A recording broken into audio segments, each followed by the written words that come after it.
Bhojpuri speed news के YouTube channel में रउआ लोग के स्वागत बा। बता देहल चाहता है कि फिर एक बार एगो चोरी के मामला आयल बाबे, नहीं गीत चोरी के मामला आ गइल बाबे। ई मामला भोजपुरी के सुपर स्टार खेसारी लाल यादव और अहिरान स्टार टुनटुन यादव के बीच भाई काफी विवाद के जड़ भी बा।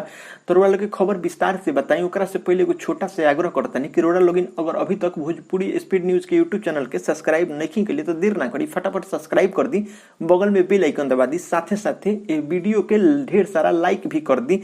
अब देर ना करते हुए रोड़ा सभे के खबर के तरफ लेके चलता नहीं तो बता रहल बानी रोड़ा सभे से कि भोजपुरी के सुपर स्टार गायक व अभिनेता खेसारी लाल यादव के एगो गीत आइल बाबे, जौन गीत आदि शक्ति फिल्म के ऑफिशियल चैनल से रिलीज हुई बाबे। जौन गीत के नाम बाबे यानी एल्बम के नाम बा ट्यूशन वाली। वहाँ में टुनटुन यादव यानी कि अहिरान स्टार टुनटुन यादव के ऑफिशियल चैनल से यानी टुनटुन यादव ऑफिशियल चैनल से एगो गीत आइल बा। जौन गीत के नाम बाबे एगो ट्यूशन में लइका पसंद बा, एगो ट्यूशन में लइका पसंद बा। जी हाँ, हालांकि दोनों गीत के ट्यून यानी कि धुन और सब कुछ मिल रहा बा। एह लेके बहुत काफी विवाद बढ़ गइल बा। विवाद बढ़ला के बाद मेरे लोग के बता देल चाहते हैं कि आदि शक्ति के मालिक यानी कि मनोज मिश्र काफी एक्शन मूड में दिखत बारन। और मनोज मिश्र यहाँ तक कि स्ट्राइक लगवा दिले बारन। जी हाँ, रोड़ा सही सुन रहल बानी। ई गीत पर यानी टुनटुन यादव के गीत पर स्ट्राइक लगवा दिले बारन। हालांकि टुनटुन यादव आज लाइव आके ये बात के चर्चा भी कैल हन। टुनटुन यादव काफी गंभीरता मुद्रा में दिखत तारन कि आज लगभग 8 दिन बाद उनकर गीत बंद हो गइल बा।